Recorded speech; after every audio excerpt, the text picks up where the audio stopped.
შარშან ვიყავით ჩემ შულთან ერთად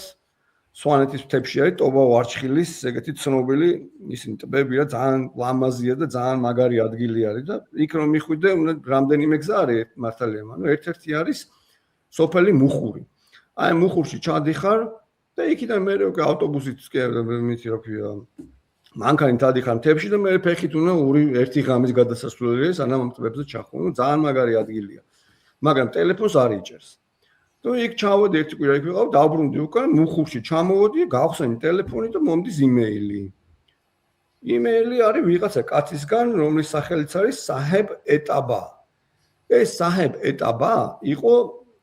ტუნისის პრემიერ-მინისტრი რომელიც 1795-6 წლებში დაიბადა და მე რა თქმა უნდა გაიტაცეს პატარა აღმოჩნდა ტუნისში იქ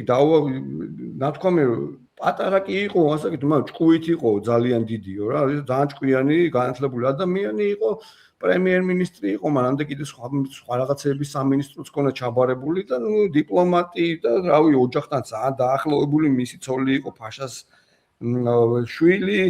თვითონ აღზარდა მომავალი მართველები მოკლედ ძალიან ისეთ მნიშვნელოვანი კაცი იყო მოკლედ ეს იმეილი მომდის აი პრემიერ-მინისტრის შვილთაშვილის და რაღაც ეს მელაპარაკება და მე მეუბნება რომ მე ისო დნმ-ის კვლევა ჩავიტარეო